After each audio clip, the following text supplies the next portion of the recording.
Je viens vous parler du trafic d'enfants pauvres. Oui?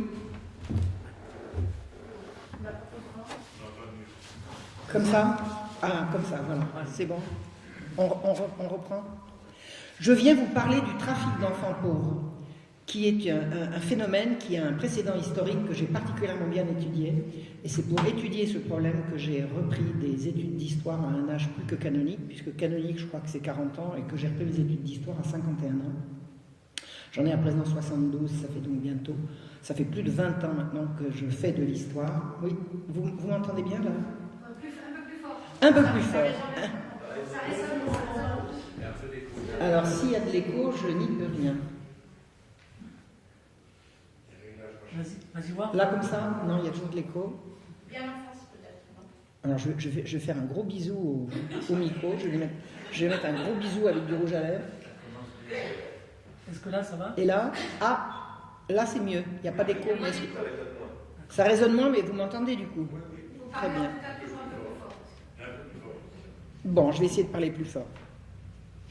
Au milieu du XVIIe siècle, c'est-à-dire les années 1600, la France était ravagée par la guerre civile et elle voyait ses villes envahies par des mendiants et des miséreux qui fuyaient les campagnes pour s'installer au cœur des villes. Alors on imagine que quand il y a la misère, c'est dans les villes alors que les campagnes sont pourvues, c'est juste l'inverse. Les villes étant toujours approvisionnées, quand il y a des malheurs à la campagne, les gens suivent les convois de grains qui vont alimenter les villes et se retrouvent au cœur des villes. Donc ça a créé, la guerre civile c'était la fronde, ça a créé des hordes de miséreux qui ont envahi les cœurs des villes et ça a été un véritable problème un véritable problème public, un problème de police absolument indispensable à régler. Et tous ces mendiants et ces miséreux posaient plusieurs problèmes d'ordre public, dont l'un consistant à considérer que parmi tous ces mendiants, il y en avait qui faisaient la comédie. C'est-à-dire qu'un mendiant, c'est quelqu'un qui va exciter la pitié, et pour exciter la pitié, il n'y a qu'à faire semblant. Donc, vous aviez effectivement des margoulins qui abusaient et se faisaient un métier de feindre la misère. On appelait leurs antres au cœur de Paris notamment les cours des miracles. Alors pourquoi disons cours des miracles? Parce que ils se retrouvaient au cœur de blocs d'immeubles en carré, vous voyez. Donc une fois que vous passiez la porte de cette cour, les éclopés, les aveugles, ceux qui avaient tout un tas de misère, ils faisaient sauter les béquilles et ils trottaient comme des lapins. C'est pour ça qu'on appelait ça des miracles. Donc vous aviez effectivement une faune de faux mendiants qui abusaient de la charité publique et ils étaient tellement organisés, ils étaient tellement forts, tellement puissants qu'ils ont véritablement posé un problème de police. Et d'ailleurs, c'est la police qui a réglé le problème. Alors je vous le dis en 2 mots comment ça s'est fait. Quand le lieutenant général de police a décidé de fermer la cour des miracles, il l'a encerclé par des archers, il a dit le dernier sorti sera pendu. Ça a été vite fait. Ça a été très très vite fait. Je ne sais pas s'ils ont pendu le dernier, mais enfin ils sont tous sortis et on a fermé la cour des miracles comme ça. Pourquoi je vous raconte ça? Parce que il est facile, et ça s'est vérifié, de prétendre que tous les mendiants sont des gens qui exagèrent, sont des menteurs, sont des margoulins. Alors, il est bien évident que ce n'est pas le cas. La misère au mi-temps du siècle était absolument réelle et atroce. 4 ans de guerre civile, 4 ans de fronde, ça avait vraiment causé une misère absolument abominable. Et les associations, les sociétés qui faisaient œuvre de charité habituellement étaient débordées. Les associations, les institutions charitables savaient faire pour un mendiant, 2 mendiants, 10 mendiants, pas pour 150, pas pour 1000, pas pour 2000. Vous voyez ce que je veux dire? Donc il y a eu un véritable problème qui a nécessité de prendre des mesures absolument drastiques pour le régler. Alors, on connaît le nom d'un saint homme qui s'y est attaché, il s'appelle Vincent de Paul. Il s'appelait Vincent de Paul, il s'est appelé Saint Vincent de Paul 100 ans plus tard. Mais à l'époque, Vincent de Paul est simplement un prêtre qui prêche la charité efficace. On vient le voir en disant « Mon père, qu'est-ce qu'on peut faire pour aider tous ces miséreux ?» Réponse « Qu'est-ce que vous savez faire? Qu'est-ce que vous pouvez faire? Que chacun fasse à la mesure de ses moyens, de sa bonne volonté, mais surtout de ses moyens, et tout ira mieux. » Donc, la charité efficace de Vincent de Paul, c'est « Faites tout le bien possible, faites tout ce qui est en votre pouvoir. » Maintenant, alors il avait ce qu'on disait, ce qu'on appelle la piété en acte. Il y a un jour une dame qui vient le voir en disant: mon père, mais vous me demandez d'aller ici, vous me demandez d'aller là, je n'ai même plus le temps d'aller à la messe, je n'ai même plus le temps de faire mes prières. Et la réponse de M. Vincent est absolument magnifique. Il disait: quand vous quittez l'oraison pour soigner un malade, vous quittez Dieu pour Dieu. Soigner un malade, c'est faire oraison. Et la bonté, la piété et la générosité de M. Vincent a été telle qu'il a traversé véritablement, il a traversé les âges. Il est un personnage absolument incontesté. Même Voltaire, qui pourtant ne réussissait à dire que du mal des gens, lui, là, il a cherché, il n'a pas trouvé comment il pouvait dire du mal de M. Vincent. Alors, il y avait d'autres personnes, beaucoup moins saintes et beaucoup moins généreuses que M. Vincent, qui voulaient s'attacher au problème de la mendicité. Alors, c'était les membres d'une secte appelée la Compagnie du Saint-Sacrement. Ces gens étaient des laïcs, c'est-à-dire qu'il n'y avait pas de prêtres dans la Compagnie du Saint-Sacrement, majoritairement des hauts magistrats, ou des magistrats subalternes, mais des hauts magistrats, des grands bourgeois, des princes, des gens de pouvoir qui ont décidé de venir à bout de la mendicité en propageant le bien à leur manière. Alors, d'abord, ils prétendaient que pour faire le bien le mieux possible, il fallait se cacher. Donc, ils ont cultivé le secret. Donc, une société secrète qui veut absolument faire le bien, tout le bien possible. Si vous avez du bien à faire, pourquoi vous cachez-vous? On ne vous demande pas de sonner la trompette, mais au moins, pourquoi vous cachez? Or, c'est véritablement une société secrète qui a fonctionné sous l'appellation de Compagnie du Saint-Sacrement. Ils ont voulu absolument régenter la vie publique sur le plan spirituel. Alors j'insiste, c'était des laïcs, ils n'avaient rien à voir avec la hiérarchie ecclésiastique, mais ils voulaient lutter contre les hérétiques, ils voulaient lutter contre les juifs, ils voulaient pourchasser les protestants, et ils voulaient pourchasser les filles de mauvaise vie, les mendiants, tous les gens qui ne marchaient pas droit. Les filles de mauvaise vie, on les attrape, on les fouette. À quel titre? Ben rien, comme ça. Parce que le bon Dieu le veut, et comment vous le savez? Ben il me l'a dit. Il me l'a dit dans le secret de mon intimité avec lui. Petit à petit, ils en sont venus à vouloir interdire les fêtes publiques. Ils ont voulu interdire le carnaval. Le carnaval, c'était une grande fête de réjouissance, assez transgressive, hein, parce qu'on s'amusait à singer les gens qu'on respectait habituellement. Ils ont dit: comment ça? Mais c'est péché, c'est horrible. Interdisons le carnaval. Et bien évidemment, la population n'entendait pas de cette oreille. Interdire le carnaval si on n'a plus le droit de s'amuser. Et c'est comme ça que fonctionnaient ces gens. Et alors, de fil en aiguille, ils ont fini par s'offusquer qu'on secourt les mendiants, c'est-à-dire qu'on leur donne la charité, sans qu'ils se soient confessés avant. Alors, bis repetita, de quoi je me mêle? De quoi je me mêle? Si quelqu'un doit se mêler de savoir si quelqu'un a mérité l'absolution ou pas, c'est un prêtre, c'est pas un magistrat, c'est pas un bourgeois, c'est pas un marchand. De quoi se mêle-t-il? Et ils s'en mêlaient en permanence. Ils ont même prétendu obliger les médecins à ne soigner que les malades ayant été entendus en confession. Vous imaginez? Vous imaginez? C'était des bigots, des cagots, obsédés par le secret. C'était une secte. C'était une secte de gens extrêmement puissants, qui ont fait tout ce qui était dans leur pouvoir pour obtenir la bénédiction de l'Église qui leur aura toujours refusé. L'Église n'a pas cautionné, n'a pas béni les actions de la Compagnie du Saint-Sacrement. C'était non parce que non. Alors, il faut savoir que M. Vincent faisait partie de la secte. Alors, il faut absolument être précis sur le sujet. Quand les messieurs de la Compagnie sont allés voir M. Vincent en lui disant « Nous voulons créer une association qui fasse ceci, qui fasse cela », il a dit « Mais bien sûr, je me joins à vous. » Il n'y a jamais siégé. Il y a été inscrit, il n'y a jamais siégé. Jamais il n'a participé à aucune des actions de messieurs de la Compagnie du Saint-Sacrement. Alors, la position de messieurs de la Compagnie par rapport aux mendiants, c'est quoi? Un mendiant, c'est un fainéant. Ben oui, il n'a qu'à travailler. Pourquoi il ne travaille pas? Pourquoi il ne travaille pas? La terre manque de bras, et ceci et cela. Un mendiant, c'est un fainéant, c'est-à-dire qu'un mendiant, c'est quelqu'un qui est coupable. Et on va extrapoler, salaud de pauvre. Les pauvres sont des salauds. Ils n'ont qu'à travailler. S'ils travaillaient, s'ils étaient comme il faut, ils ne seraient pas pauvres. Alors, ces messieurs de la Compagnie ont décidé de contribuer à venir à bout du phénomène dont je vous ai dit que c'était vraiment un phénomène d'ordre public. Ils ont décidé d'en venir à bout en mettant les pauvres au travail, en les enfermant et en les punissant.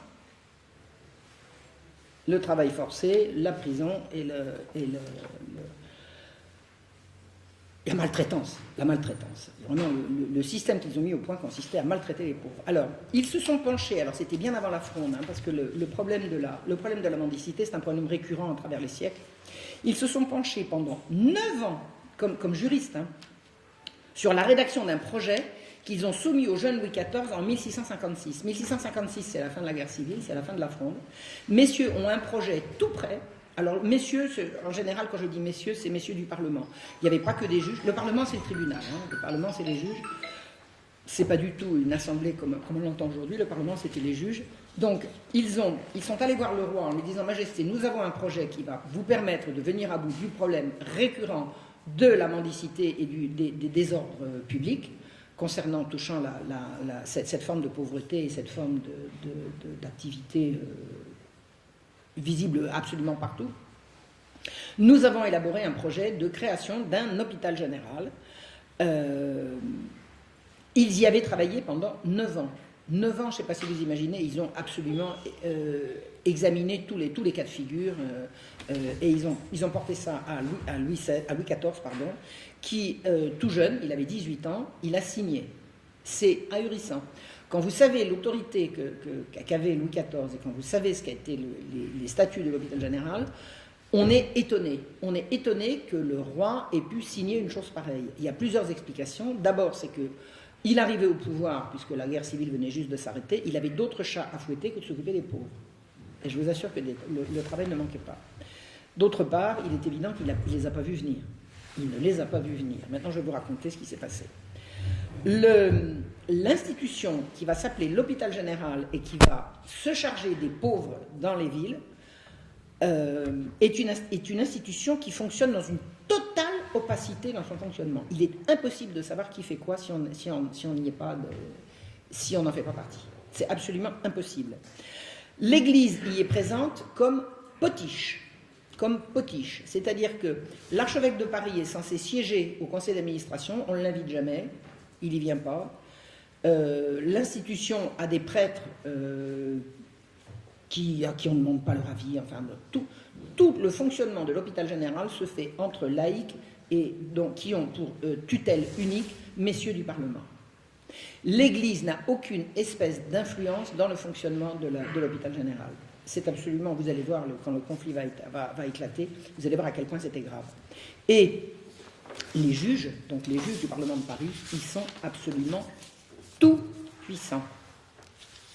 Même les comptes de l'hôpital général sont hors de portée de qui que ce soit.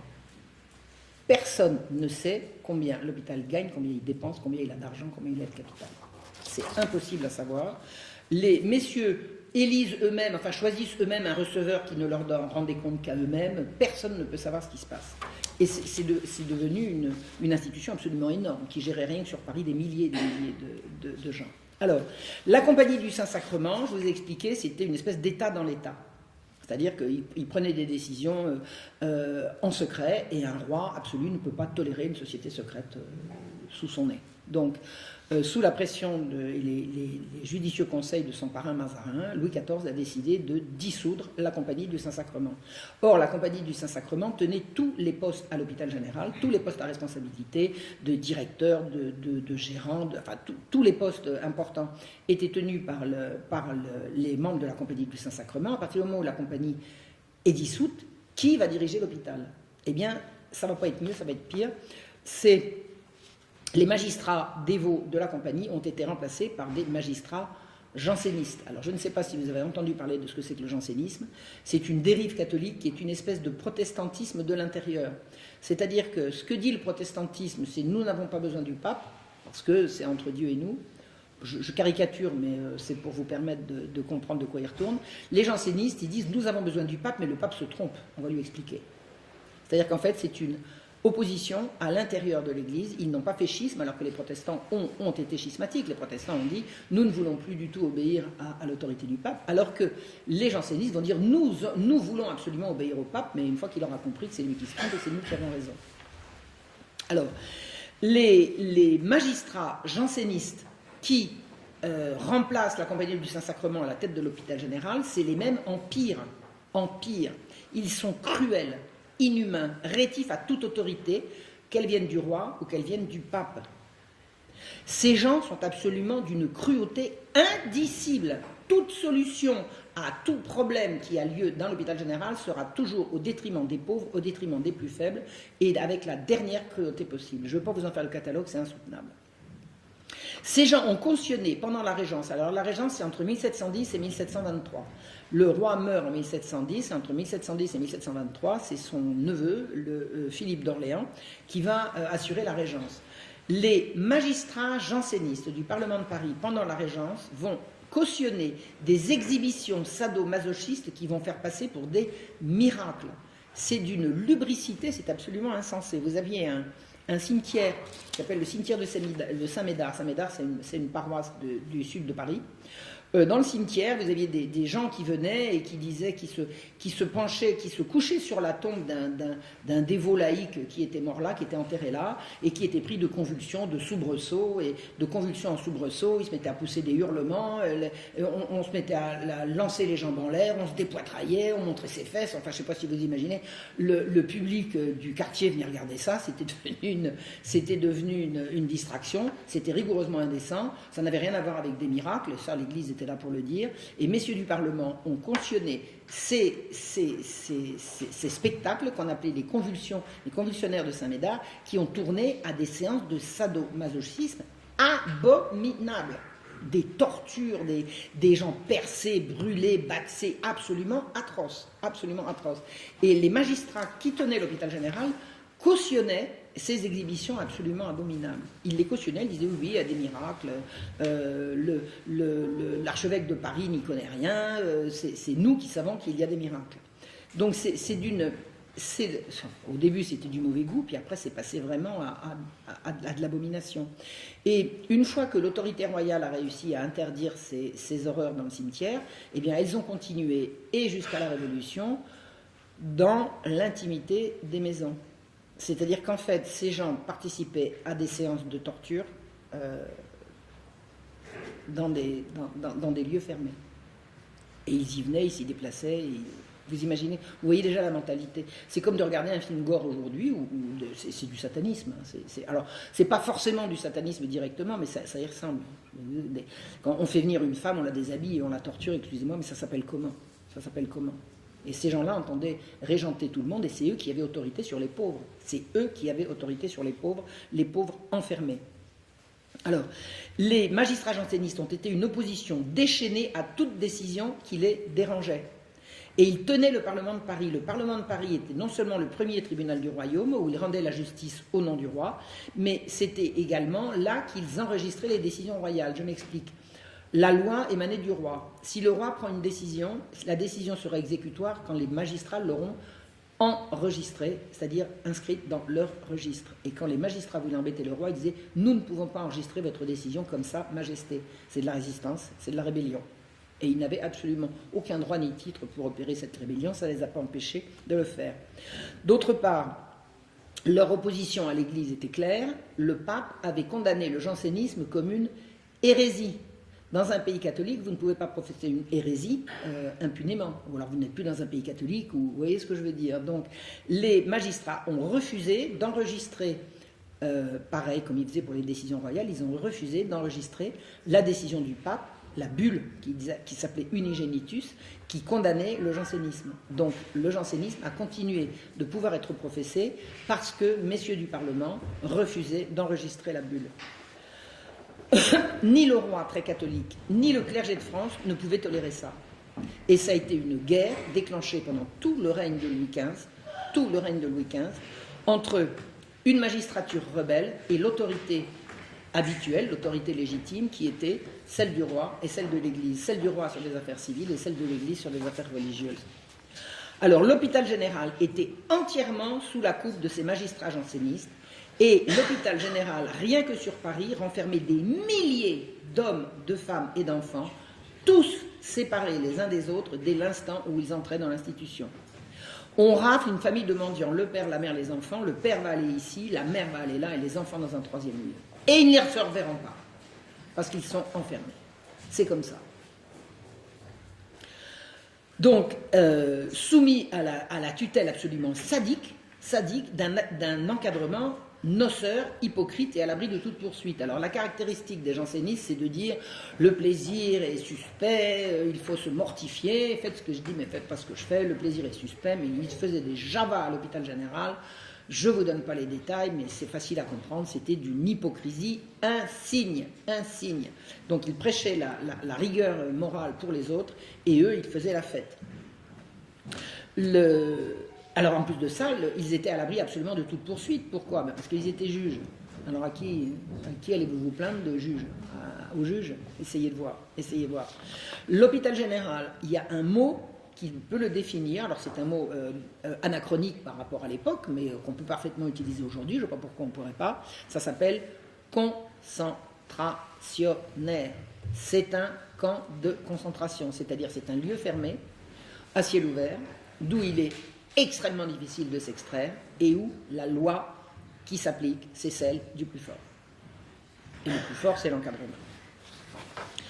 Nous sommes maintenant... Alors, il n'y avait aucun moyen d'échapper. Alors, il faut comprendre une chose, c'est que quand vous étiez pauvre, que vous aviez perdu votre outil de travail, pour quelque raison que ce soit, je veux dire, ça peut être une catastrophe climatique, une guerre, la guerre civile, enfin, quelle que soit la raison, vous étiez obligé de vous laisser enfermer. C'était obligatoire.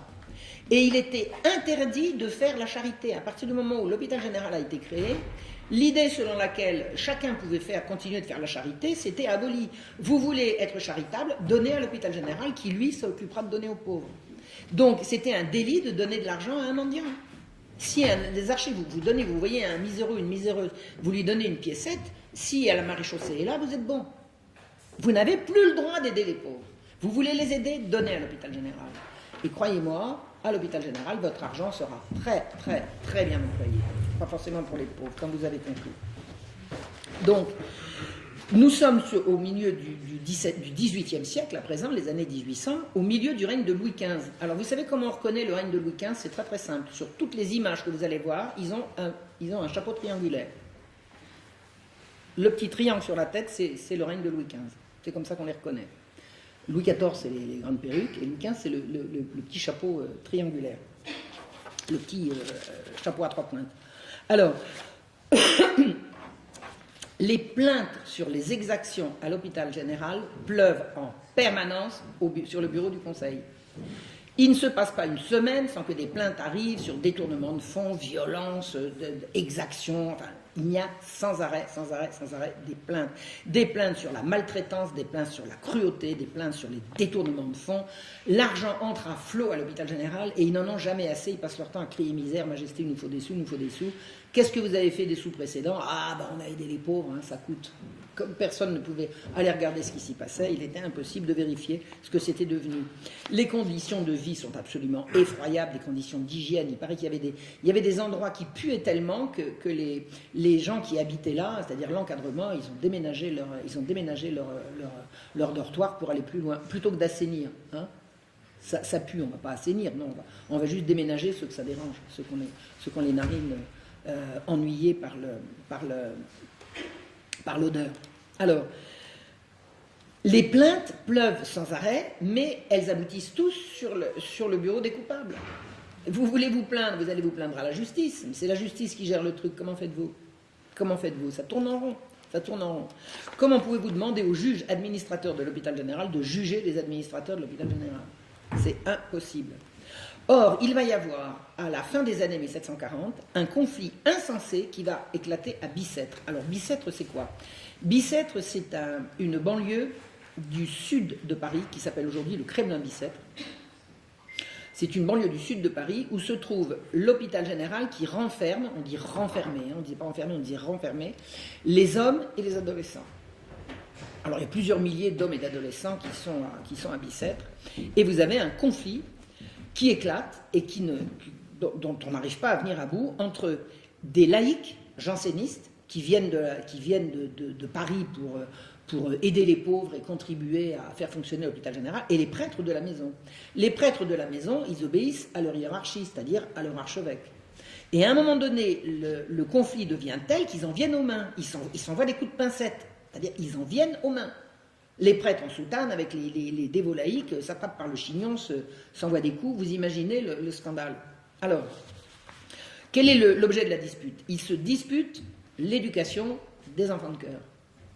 Voilà, il y a des enfants de chœur, parce que c'est une institution où il y a une église, il y a des prêtres, donc il y a des enfants de chœur, il y a des messes, donc voilà. Et les enfants de chœur, les prêtres et les dévots laïcs se disputent l'éducation des enfants de chœur. La surveillance, disons, des enfants de chœur. Les pieux laïcs prétendent que les prêtres qui s'occupent des enfants de chœur sont beaucoup trop laxistes avec eux. Ils leur passent n'importe quoi, ils ne sont pas assez sévères. Vous savez, quand les gosses vont en confession, on les absout tout de suite, alors que nous on ferait beaucoup mieux. C'est toujours la même rengaine, si vous voulez. Le reproche de ces gens-là vis-à-vis de l'Église, c'est que l'Église est trop gentille, elle n'est pas assez sévère. Ça sera les mêmes reproches que les mêmes feront aux jésuites. Les jésuites sont trop coulants, ils sont laxistes, ils ont une morale relâchée, comme on disait. Et ce que disent les dévots laïcs concernant les enfants de chœur, c'est on ne peut pas les laisser sous l'influence de ces prêtres, parce que ces prêtres sont beaucoup trop laxistes. Ils n'imposent pas la discipline qu'il faut, ils leur passent tout et n'importe quoi. Les enfants, on voit bien, ils circulent dans la journée sans surveillance. Il faut absolument venir à bout de ça.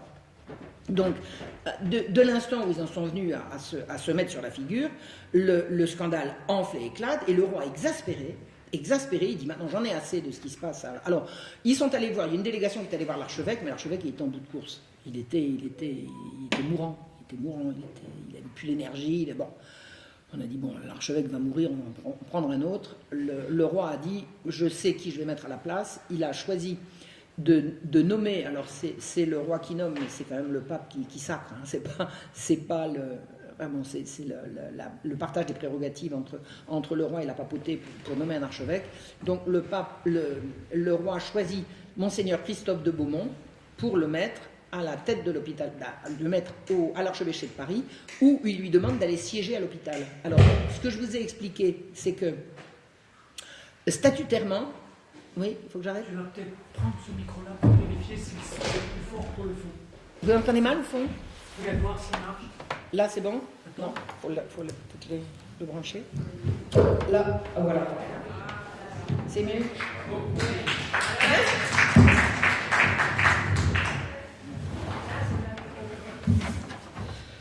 Je me suis arrêtée au milieu d'une phrase, c'était laquelle, vous vous souvenez? Tu la reprends en entier. Il faut que je retrouve laquelle? Christophe de Beaumont. Oui, mais Le roi venait de nommer. le roi, voilà. L'archevêque, statutairement, siégeait à l'hôpital, mais n'y siégeait pas dans les fêtes. Or, le roi dit à Christophe de Beaumont... Alors, il y a une chose intéressante. Quand le roi a appelé Christophe de Beaumont en lui disant « vous veux comme archevêque de Paris, vous allez siéger à l'hôpital général », Christophe de Beaumont a plongé devant le roi en disant « Majesté, je vous supplie de m'épargner ça ». Et le roi a dit « C'est un ordre ». Bien, Majesté. Il n'avait pas du tout envie. Je ne sais pas ce qu'il savait, mais il a compris que c'était l'enfer. C'était l'enfer. Aller siéger à l'hôpital général en même temps que ces messieurs du Parlement, l'archevêque a véritablement pressenti ce qui allait se passer. Je ne pense pas qu'il ait imaginé que ça puisse aller si loin, mais il a pressenti ce qui allait se passer. Donc, ce que dit le roi, c'est « Vous allez aller à l'hôpital général, vous allez me dire ce qui s'y passe, et vous allez rétablir l'ordre.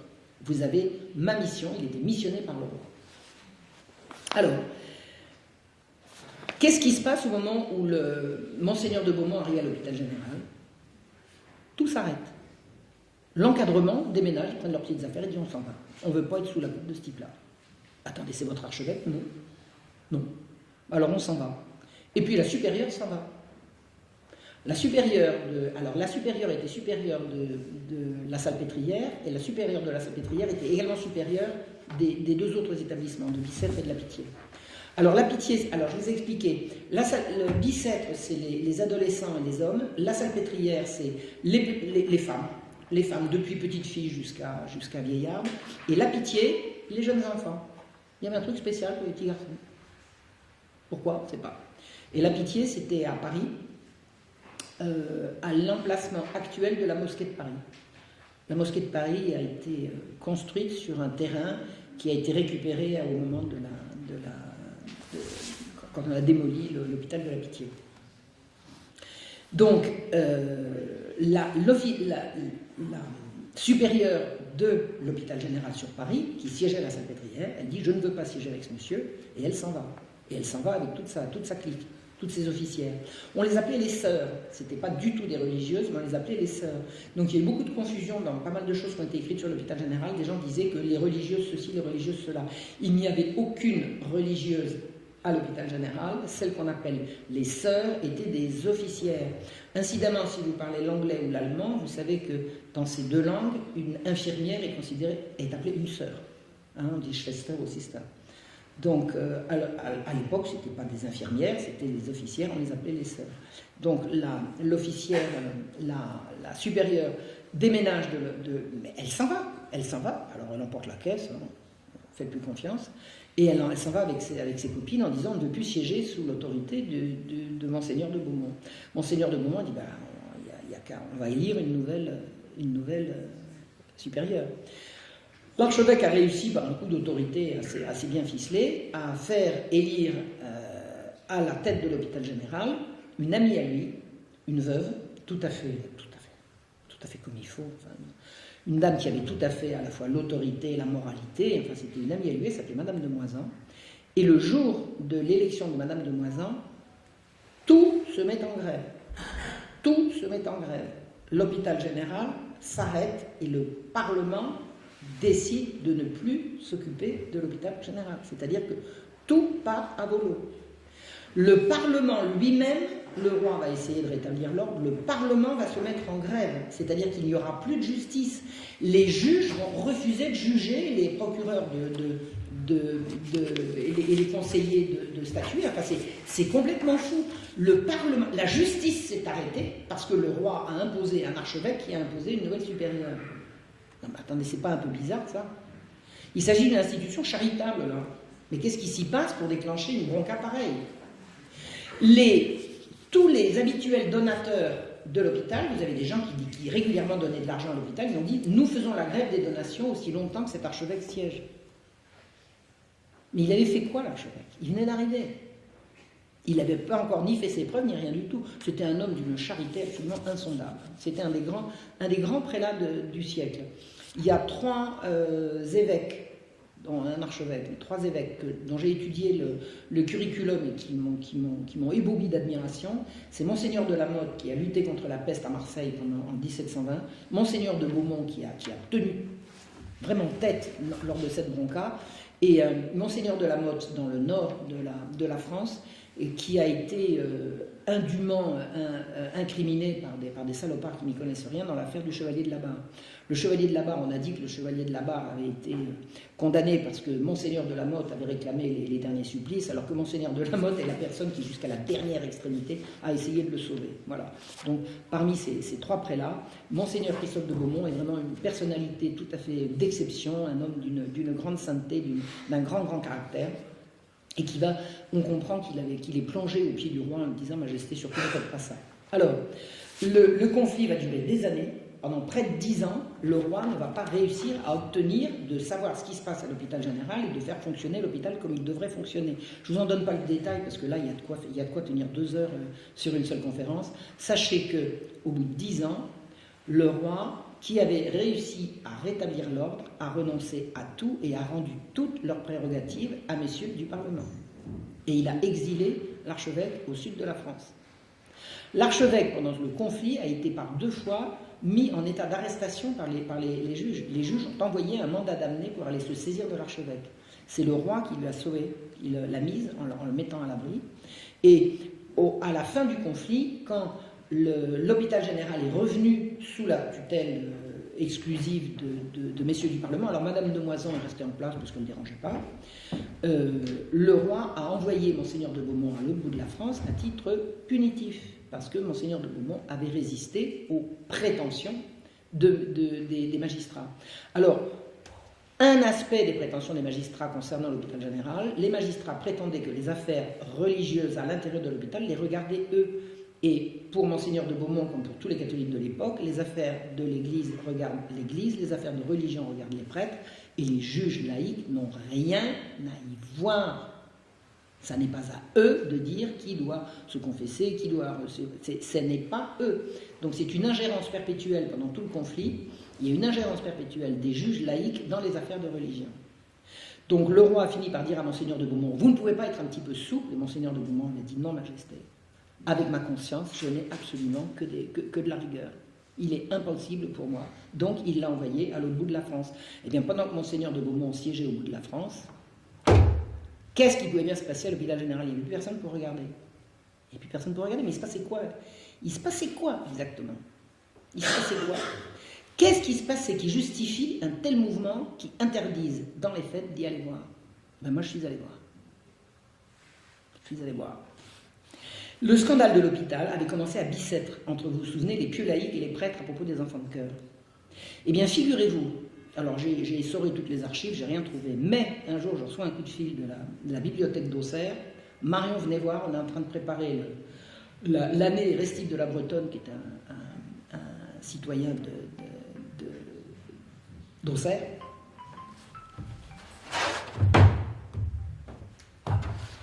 Venez voir ce qu'on a trouvé. Je suis allé voir, et qu'est-ce que j'apprends?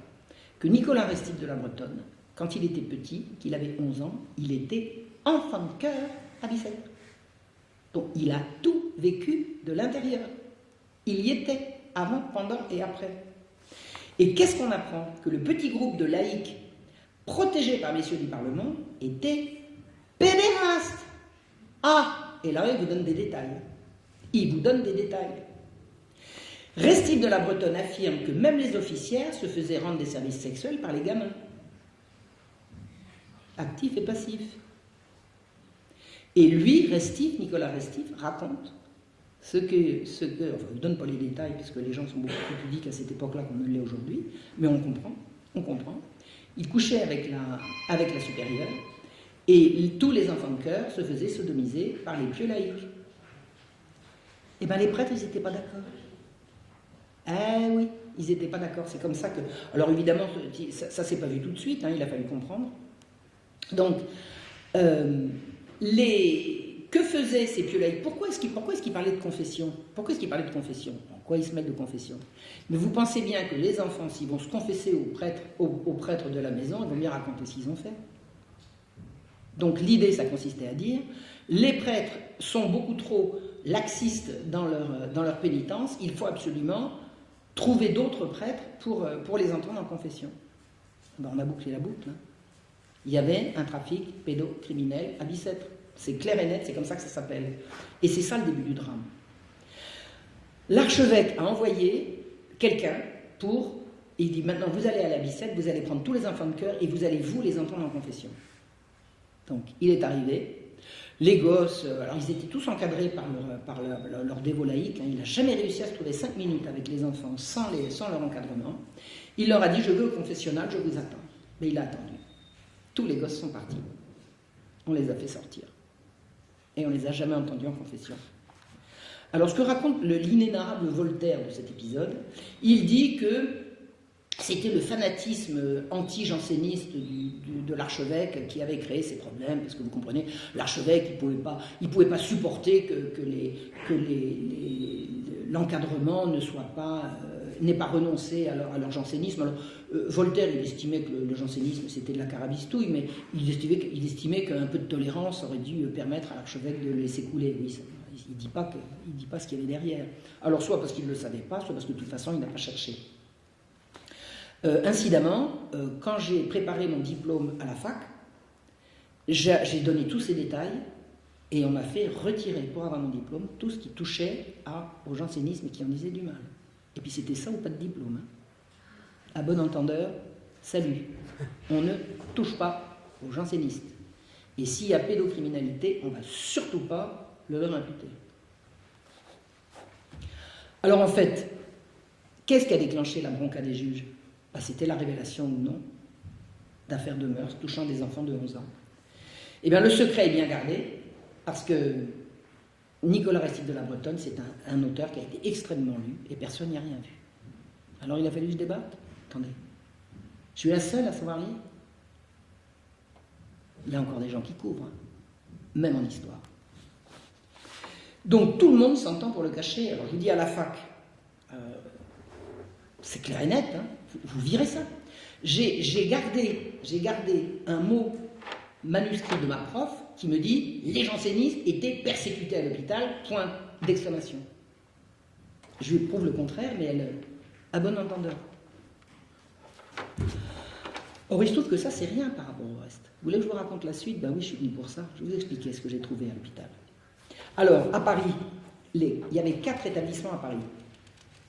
5. 1, 2, 3, 5. Je sais pas compter. Vous aviez la couche du Parvis. La couche, c'est l'institution pour les tout petits. Donc, la couche du Parvis, le Parvis, c'est le Parvis de Notre-Dame. C'est là que vous venez d'accoucher et vous êtes sûr de ne pas pouvoir élever votre petit parce que trop de misère, vous allez le déposer à la couche du Parvis. Là, vous avez des âmes charitables qui prennent l'enfant, qui le langent et qui vont lui trouver une nourrice. Alors, qu'est-ce que c'est qu'une nourrice? C'est une femme qui vient d'avoir un bébé et qui se fait 4 sous une fois qu'elle a terminé de nourrir le sien pour nourrir un deuxième. C'est comme ça que ça se fait. Alors, elle sera payée, ça va lui arrondir éventuellement ses fins de mois. Et comme il y a beaucoup de bébés qui naissent, il y a beaucoup de femmes enceintes qui peuvent vendre leur lait. Donc c'est le système qui est mis au point, c'est la couche du Parvis. Et les enfants restent à la couche du Parvis tant qu'ils sont à la mamelle. Ensuite, vous avez la couche de Saint-Antoine. Alors Saint-Antoine, c'est une rue qui mène de la Bastille à l'extrémité est de Paris. Au milieu de cette rue, vous avez la couche pour les enfants qui reviennent de nourrice, qui reviennent de la mamelle et qui vont y rester pendant 3-4 ans. Et ensuite, les petits garçons vont aller à la Pitié et les petites filles vont aller à la Salpêtrière. Donc, la couche du Parvis, la couche de Saint-Antoine, la Pitié, la Salpêtrière et Bicêtre à partir de 11 ans. Alors, Bicêtre ne va pas concerner la couche de Saint-Antoine parce que les enfants qui sortent de Saint-Antoine vont aller soit à la Pitié, si c'est des garçons, soit à la Salpêtrière, si ce sont des filles. Donc là, la Pitié est bien un réservoir de petits garçons. Pourquoi? Alors là, je ne sais pas. Je ne sais pas comment ça s'est décidé, en tout cas ça s'est décidé comme ça. Alors, ces enfants, qui sont des milliers, ne sont pas orphelins. Ils sont pauvres. Ils sont pauvres. Comment on sait qu'ils ne sont pas orphelins? Parce que quand ils sont orphelins, c'est marqué. Un orphelin, c'est quelqu'un qui a été répertorié, qui a été enregistré comme orphelin. Donc, ils ne sont pas forcément non plus abandonnés, parce que quand ils sont abandonnés, il y a encore un autre statut. Enfants abandonnés. Les enfants abandonnés, c'est pas dur. Les parents n'abandonnent pas leurs enfants à la poubelle. Ils font en sorte qu'ils puissent être ramassés par des gens charitables dont c'est la fonction. Donc, un enfant abandonné, c'est un enfant abandonné. Un enfant orphelin, c'est un enfant orphelin. Et la majorité des enfants qui se retrouvent dans ce circuit ne sont ni l'un ni l'autre. Ce sont donc des enfants pauvres, des enfants de pauvres. Des enfants de pauvres. C'est-à-dire que leurs parents ont été mis à l'hôpital pour appliquer la nouvelle politique de renfermement des pauvres, et on leur a enlevé leurs enfants. Je pense qu'il y a des gens ici à qui ça doit parler. Tous ces enfants qui ont encore un père quelque part, une mère quelque part, ils ont un tuteur exclusif, c'est l'encadrement de l'hôpital général. Et ça, c'est noir sur blanc dans les statuts. J'ai essoré le code de l'hôpital général. Dès que vous êtes pauvre, vous perdez votre droit parental sur vos enfants. Et le droit parental n'existe pas à l'époque, c'est l'autorité paternelle.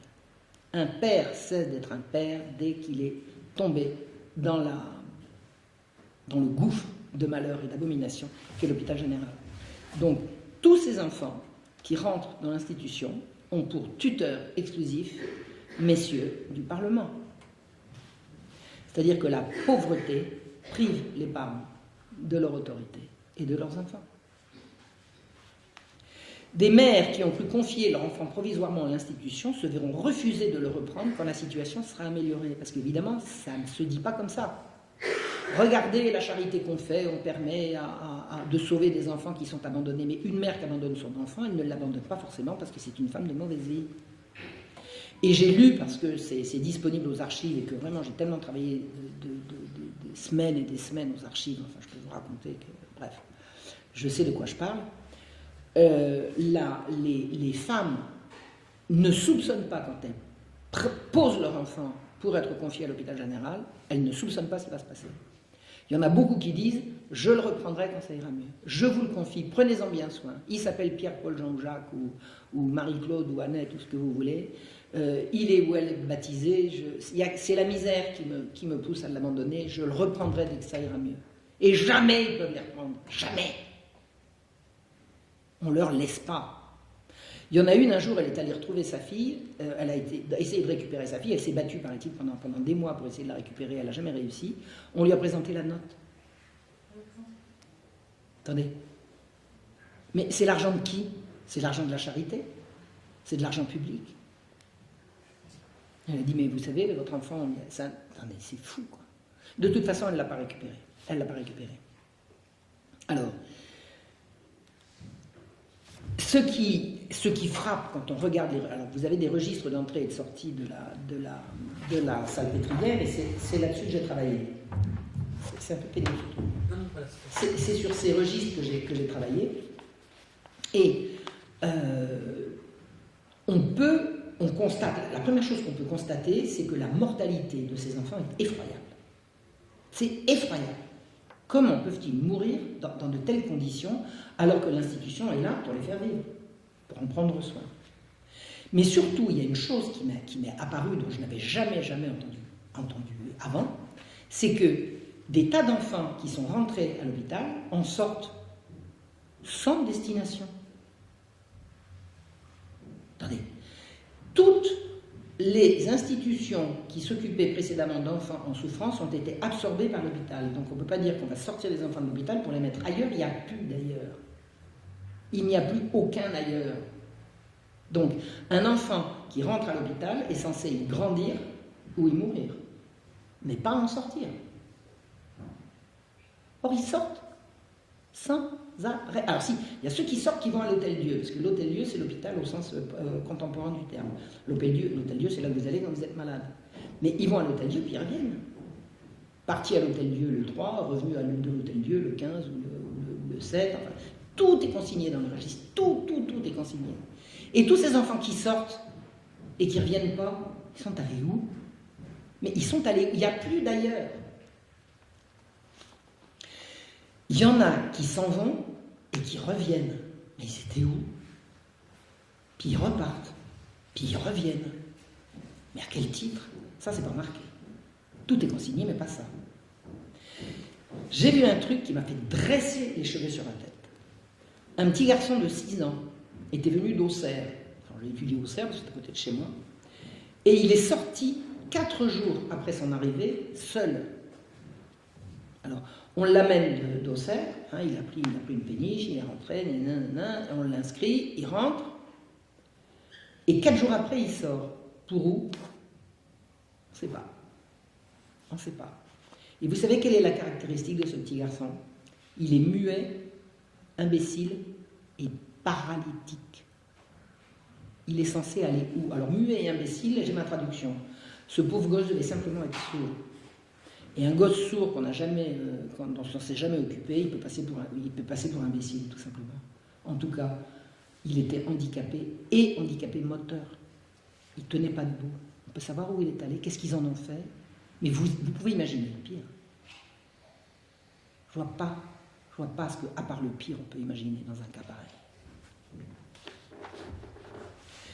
Les passages de la couche à la salpêtrière sont encore plus insensés. Alors je vous ai expliqué, la couche de Saint-Antoine, c'est les enfants qui, revenus de la mamelle, vont passer quelques années en attendant d'être dispatchés entre la Pitié et la salpêtrière. Il y a 1 kilomètre entre la couche de Saint-Antoine et la salpêtrière. Je l'ai fait en un quart d'heure à pied. Ça, je peux autant vous dire, moi j'ai tout vérifié. Il faut passer la Seine quand même. Une fois que vous avez fait vos 10 minutes de marche à pied pour atteindre la Seine, mais là il y a un bac. Et le bac, il appartient à la salpêtrière, donc il est toujours disponible pour l'hôpital général. Donc en une demi-heure, c'est plié. Vous sortez de la couche de Saint-Antoine avec une dizaine de gosses dans un carrosse, une demi-heure après, ils sont arrivés à destination. À destination pour celles qui vont à la salpêtrière, et 1 kilomètre de plus pour aller à la Pitié. Donc en 1 heure, c'est plié. D'accord? Eh bien, figurez-vous que pour parcourir ce 1 ou 2 kilomètres, 30% des enfants qui sortent n'arrivent pas à destination. 30% de chute. Ils sont tombés dans l'eau, quoi. C'est quoi ça? Attendez, j'ai mieux. 60% arrivent à destination 1 ou 2 jours plus tard. Et, tenez-vous bien, j'ai cru au début, j'ai dit je me suis trompé. Non, ils arrivent 2 jours plus tard dans les 2 destinations. C'est-à-dire que les petites filles parties le lundi vont arriver le mercredi, les petits garçons partis le lundi vont arriver également le mercredi dans un autre lieu. Donc c'est pas un préposé qui s'est trompé. On peut savoir où ils ont passé 1 ou 2 nuits. On ne peut pas savoir. On peut juste imaginer. Eh bien, leur mortalité à la suite de ce transfert est atroce. La moitié d'entre eux seront morts dans les 3 mois. Ils ont 6 ans, 7 ans, ils ont survécu à l'abandon, ils ont survécu à tout, et 3 mois après, ils sont morts. Mais ils sont morts de quoi? Qu'est-ce qu'on leur a fait? Moi, j'ai trouvé encore pire. Écoutez bien. Ceux qui sont restés à la couche de Saint-Antoine. La couche de Saint-Antoine, vous revenez en sortant de nourrice. On vous attribue un numéro. C'est comme ça que tout est suivi. Ça, c'est Louis XIV qui avait voulu ça. Toute institution royale où vous entrez ou vous sortez, vous ne montrez pas de blanche à l'arrivée, pas de blanche à la sortie. Partout. Que vous soyez matelot, prisonnier, enfant de la couche, n'importe. Vous entrez, vous sortez, vous pointez à l'entrée, vous pointez à la sortie. Donc j'ai étudié tous ces contrats, et tous ces registres, et les petits-enfants qui arrivent de la couche du parvis, qui reviennent de nourrice, on leur attribue un matricule, avec un numéro d'ordre, une date, etc., etc. Compte tenu du nombre d'enfants qui entrent chaque année, et ça c'est vérifiable dans les registres, compte tenu du nombre de contrats d'apprentissage qui ont été signés dans le quartier. Vous avez Saint-Antoine, c'est un quartier d'artisans, on peut très bien imaginer que les gosses, ils vont se trouver un patron qui va les prendre en apprentissage, et puis ils vont quitter la couche comme ça. Compte tenu du nombre de décès, parce qu'il y a un registre des décès, on sait qu'il y a un petit cimetière, donc il y a 200 enfants qui ne sont ni en apprentissage, ni décédés, ni transférés, qui sont rentrés et qui disparaissent.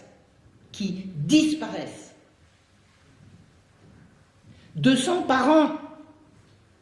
2000 sur 10 ans. Que sont devenus ces gosses?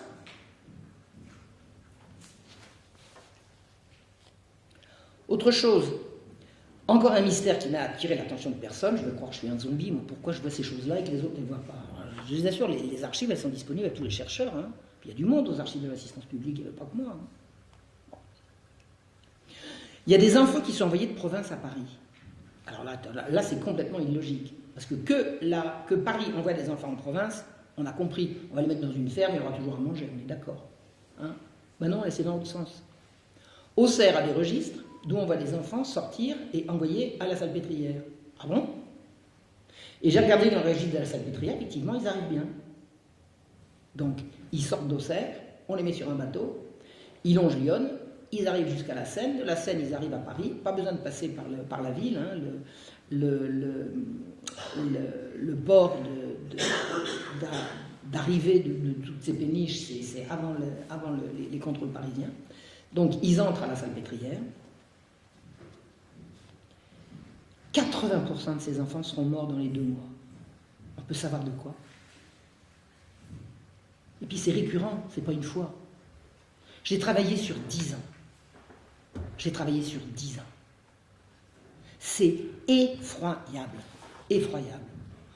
Encore autre chose, j'ai trouvé une Thérèse Berniquet et une Marie Sopon, 2 jeunes mamans, qui sont rentrées avec leur enfant à la main, et qui sont ressortis 18 mois plus tard avec un bébé au sein. Une grossesse, c'est pas 18 mois. C'est-à-dire qu'elles se sont fait mettre enceinte dans le cadre de l'hôpital général. Qui leur a fait des enfants? C'est pas les officiels, c'est pas les prêtres, peut-être les juges qui ont leur appartement. Nous sommes au siècle des Lumières. Vous avez peut-être entendu comme moi que le siècle des Lumières, c'est également le siècle du libertinage. Et si c'était ça le libertinage du siècle? Est-ce que vous croyez qu'on peut dire que la Salpêtrière a été un gigantesque lupanar pour magistrats pervers? Eh bien moi je crois. En tout cas ça y ressemble. Les administrateurs exclusifs de ce cloaque étaient les plus ardents opposants à l'autorité du roi et à celle du pape. Ce sont des gens qui ont préparé la révolution, d'accord? Ils étaient d'abord jansénistes. Alors ils étaient d'abord dévots de la Compagnie du Saint-Sacrement, ensuite jansénistes, et puis après francs-maçons. Eh oui. Ensuite jansénistes et francs-maçons, c'était les deux. Ils sont ceux qui ont fait dépecer vivant le malheureux Damien. Damien, c'est un domestique d'une 40aine d'années qui s'en est pris au roi, pour des raisons, je vous expliquerai ça un autre jour si on a le temps, mais enfin bon, ça touchait encore aux mœurs, peu importe. Il a été mis à mort dans des conditions d'atrocité qui dépassent l'entendement. Et les juges qui ont décidé ça et qui ont refusé qu'on l'achète, c'est eux. C'est les mêmes. Ce sont les mêmes. Le siècle a le goût de l'atroce et de la transgression et de l'amoral. Un certain Boyer d'Argence, alors un homme des Lumières s'il en fut, ami de Voltaire et consorts, a écrit un livre qui s'appelle Thérèse philosophe, dans lequel il justifie de sodomiser des enfants, parce qu'il en a besoin, quand le désir l'aiguillonne et qu'il veut pouvoir travailler, s'il n'a pas un petit enfant ad hoc, comme il dit, pour lui servir de pot de chambre, il n'arrive plus à travailler. Donc un homme de bien doit absolument avoir ça à disposition. Et il ajoute, sinon il risquera de s'en prendre aux enfants à ses enfants propres ou à ceux de ses amis. Alors si ce n'est pas ses enfants propres et ceux de ses amis, c'est quoi? Ben, les enfants des pauvres, ne cherchez pas, ils sont là pour ça. Il y a une historienne qui s'appelait, elle est morte la malheureuse, parce qu'elle est... Bon, ça a été un drame, enfin bref, une excellente historienne qui a fait un travail absolument étonnant sur la prostitution et la police des mœurs. Elle s'appelait Erika Marie Benamou. Alors je vous dis que l'histoire est atroce parce qu'elle avait terminé son travail de thèse et elle s'est défenestrée juste avant de la présenter. Donc ça a été un drame à Paris 7, je n'ai pas les tenants aboutissants, peut-être les nerfs, je ne sais pas. Elle a fait un travail absolument étonnant, elle a vraiment étudié toutes les données de la police des mœurs. Et elle dit que la mode au XVIIIe siècle, c'était la mode au tendron. On voulait des petits. La mode, c'était de dire « Ah là là, elle était drôlement mignonne, elle avait la petite fille ». Mais il était impossible dans le monde de la prostitution, parce que c'était extrêmement surveillé et on peut l'assurer avec certitude, il n'y a pas de doute là-dessus, aucune mère maquerelle, aucun bordel n'aurait vendu un pucelage. Jamais. Jamais, jamais, jamais, jamais. La mère maquerelle qui s'y risquerait se verrait, on la mettrait torse nu, on lui ferait traverser toute la ville à califourchon avec un chapeau de paille sur un âne, avec à recevoir la boue, les pierres. Enfin, c'est non. Personne ne va prendre ce risque. Personne ne va prendre ce risque. On ne vend pas de pucelage. D'autre part, et là excusez-moi, je vais être très cru, mais il y a certaines pratiques. Je dis le mot, bon, la sodomie ne se pratiquait pas, on n'obligeait pas les prostituées à l'accepter. Alors, s'il n'y a pas de tendron dans les bordels et qu'on n'oblige pas, faut que les amateurs trouvent autre chose, non? Allez, je vous laisse deviner. Maintenant, je vais vous raconter ce qui s'est passé en 1750 à Paris. Pendant 6 mois, entre 1749 et 1750, les exempts, c'était des agents de police, ont enlevé dans les rues des enfants sur le chemin de l'école, sur le chemin de l'atelier ou sur le chemin du catéchisme. Les gosses, ils reviennent, tagadi, tagada, je reviens de l'école, hop, les exempts passent, un carrosse s'arrête, trois hommes sautent, ils ceinturent le gosse, on le charge, et ensuite, où est le petit? Il est rentré de l'école. Ça s'est fait subrepticement au début, et puis de façon de plus en plus voyante, pendant 6 mois, au bout desquels des émeutes d'une violence inouïe, ont secoué Paris. Vous ne pouvez pas vous imaginer ce que ça a été. Paris était en état de siège.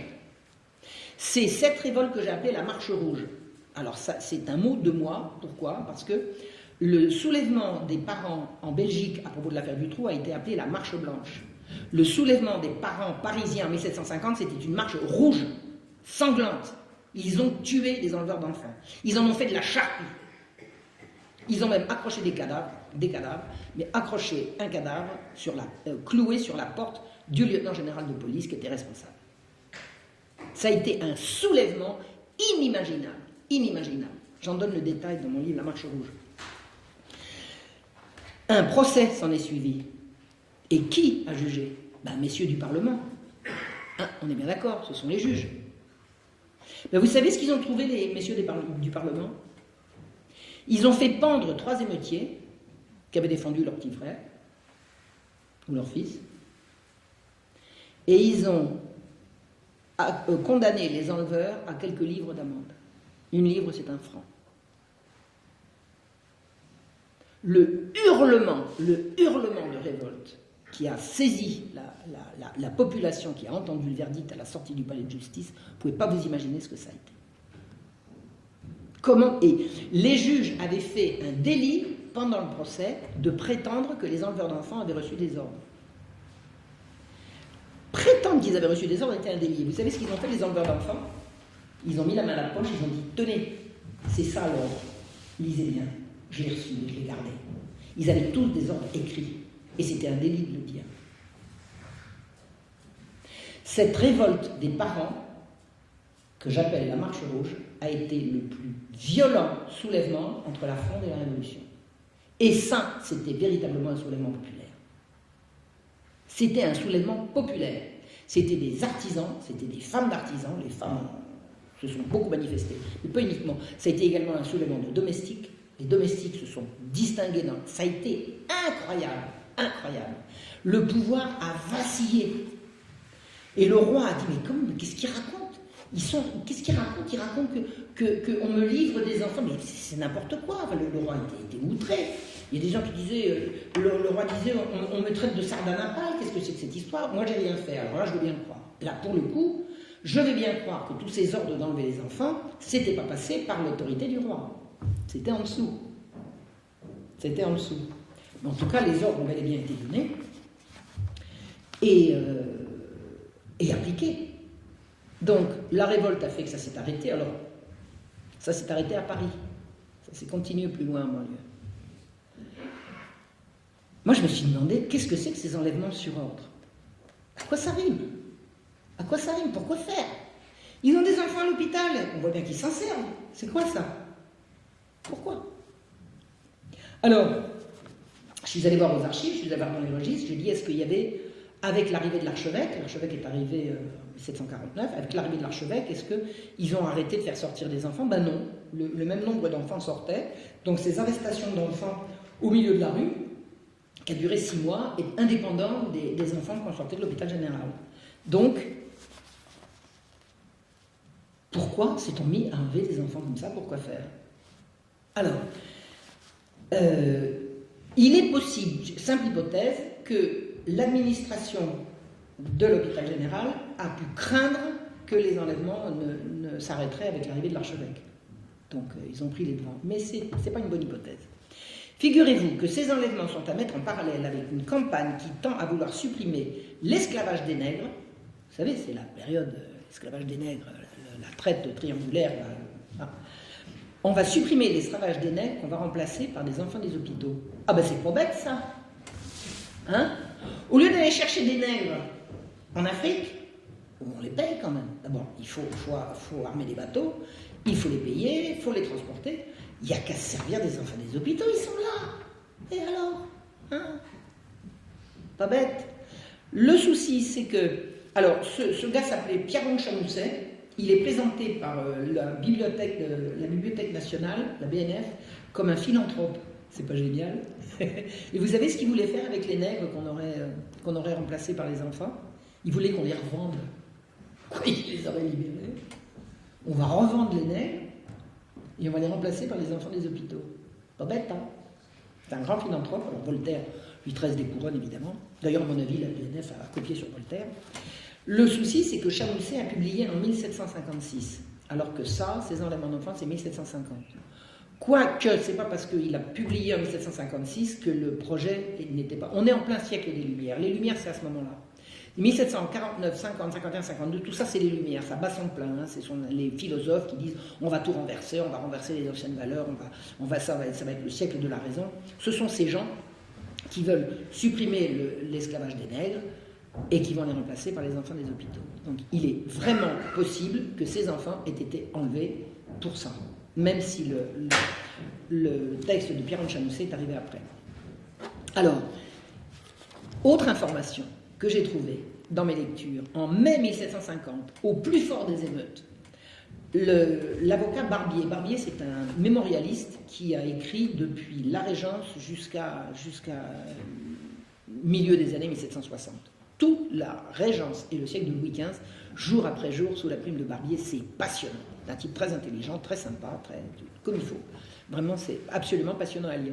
Il écrit en mai: « On m'a dit avoir reçu une lettre de Marseille par un particulier il y a plus de 15 jours, à qui un homme mande. Mandez-moi si on sait à Paris ce qu'on veut faire de tous les enfants qui arrivent. On en a amené plus de 2000 et on en attend encore. » À Marseille? Mais Marseille, c'est les ports vers la Méditerranée. Mais c'est quoi ce trafic? Mais c'est du trafic d'esclaves. C'est du trafic d'esclaves.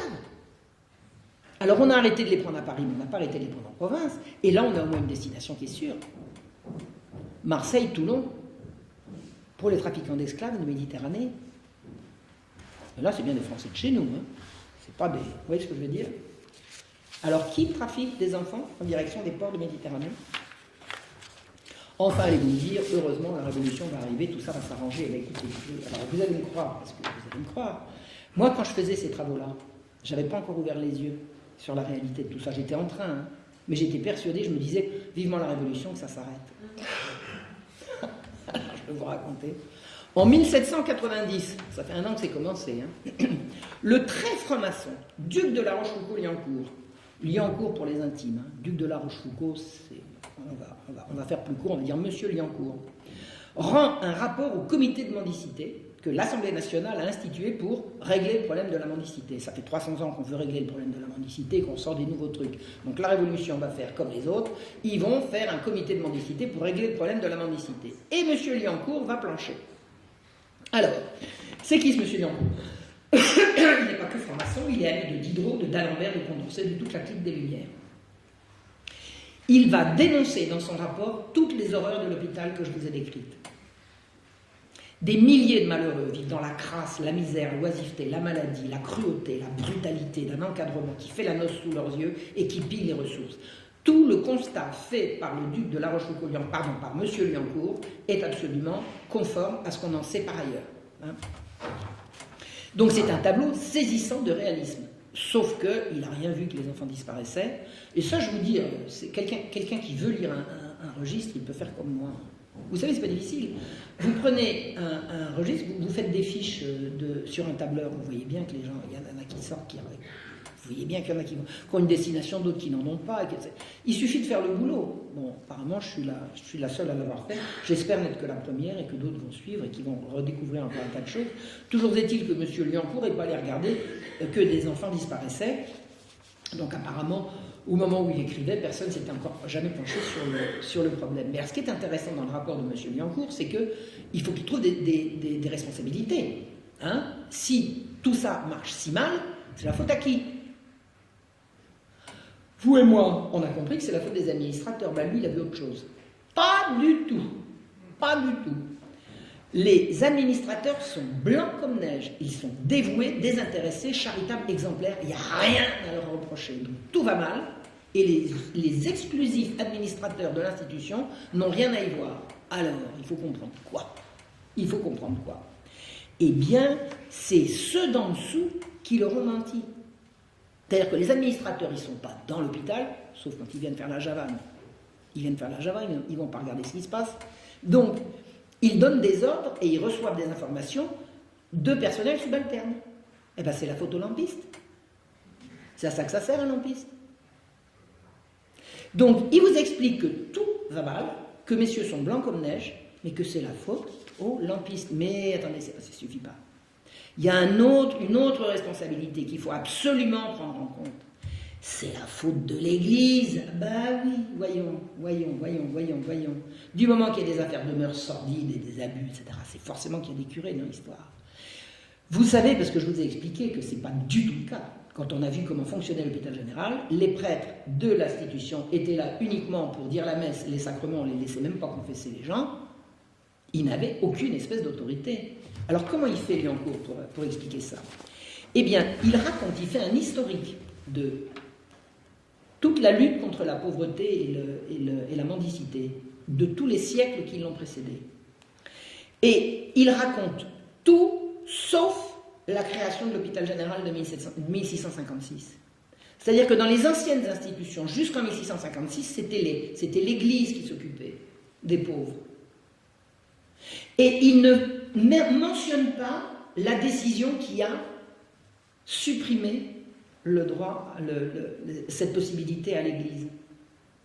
C'est-à-dire que s'il fait l'impasse sur ce qui se passe en 1656, il raconte que l'Église dirigeait, il ne s'est rien passé, donc elle continue de diriger. Donc c'est de sa faute. C'est pas beau ça. C'est pas beau ça. Eh bien, figurez-vous que Diderot a fait pareil dans l'encyclopédie.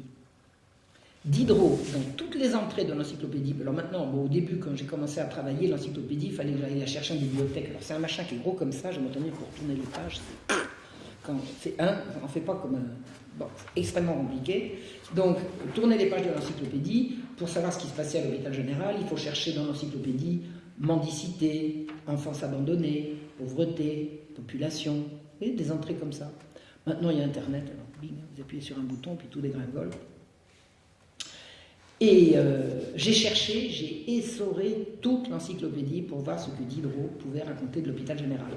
Il n'en parle pas, l'hôpital général, le mot hôpital général n'y existe pas. Il n'y existe pas. Il n'y a pas d'hôpital général dans toute l'encyclopédie. Mais mieux, en 1656, il ne s'est rien passé. Rien. Il n'y a pas référence à la création de l'hôpital général en 1656. L'encyclopédie, c'est le dictionnaire du siècle. Alors écoutez, on va faire un dictionnaire du XXe siècle, d'accord? Vous et moi. On va tous plancher et chacun va y aller de son article. Et puis quand on va arriver à santé, on va oublier de mentionner la sécurité sociale. Bah quoi? Ça revient à ça. Et l'encyclopédie avait la prétention d'être un dictionnaire de tous les savoirs du moment. C'était ça sa prétention. Donc Liancourt face au comité de mendicité, face à l'Assemblée nationale, bon, et Diderot dans l'encyclopédie une vingtaine d'années avant, n'ont pas mentionné l'institution qui a ébranlé le trône. Le roi, à un moment donné, a failli perdre sa couronne. Il n'était plus obéi nulle part. Et c'est pas des couvertures d'exactions pédophiles, ça, ou alors j'ai mal compris. Il y a un jour quelqu'un qui me dit, vous ne prouvez rien. Je dis, mais d'accord, ok, d'accord. Maintenant, expliquez-moi vos hypothèses sur la disparition de tous ces enfants. Et je vous écoute. Je vous écoute. Si c'est moi qui ai l'esprit mal tourné, expliquez-moi ce que ça peut être. Parce que, jusqu'à ce que je lise ce qu'a écrit Restif de la Bretonne, j'avais des doutes. Quand j'ai lu Restif, j'ai eu une certitude. J'ai cessé d'avoir des doutes. Je suppose que vous êtes comme moi, enfin j'imagine. Donc, Liancourt a menti, il a complètement couvert les administrateurs. Donc, ce qui s'est passé n'a jamais été dénoncé. Mais puisque ça n'a jamais été dénoncé, pourquoi ça sera-t-il arrêté? L'hôpital général, c'est devenu l'assistance publique, qui est devenu l'ASO. Il n'y a jamais eu de rupture. À l'origine, la Compagnie du Saint-Sacrement, les jansénistes, et depuis les francs-maçons, ils y sont encore. Ils y sont encore. Ils n'ont pas bougé. C'est les mêmes. On y est. Alors, les historiens qui se sont occupés de ça n'ont rien vu ou rien voulu voir. Je ne comprends pas. Je ne comprends pas. Je ne comprends pas. Il y avait un jeune homme qui préparait une thèse pendant que j'étais à l'assistance publique, aux archives de l'assistance publique. Moi, je regardais les registres de la Salpêtrière et regardais ceux de Bicêtre. Il avait les mêmes registres, il ne voyait pas ce que je voyais. Lui, il cherchait l'origine géographique des gens. Alors celui-là, il y a plus de Bretons que de... Moi, je cherchais ce que devenaient les enfants. Lui, vous voyez, c'est... Je sais pas. Je comprends pas. Je comprends pas que je sois toute seule à avoir trouvé ça. Non. Faut qu'il y en ait une. Fallait commencer. Alors, tous les historiens qui se sont penchés sur le sujet n'ont rien vu, ou alors s'ils ont vu, ils se sont... Et alors, ils ont tous couvert l'inexplicable reculade du roi Louis XV. Je vous ai expliqué, après 10 ans de bagarre, ils gagnent et ils rendent leurs prérogatives aux magistrats. Est-ce que vous croyez que le fait que le roi coucher avec des petites filles, ça puisse être un début d'explication à la chose. Parce que je vous l'apprends peut-être, mais en tout cas la chose est certaine.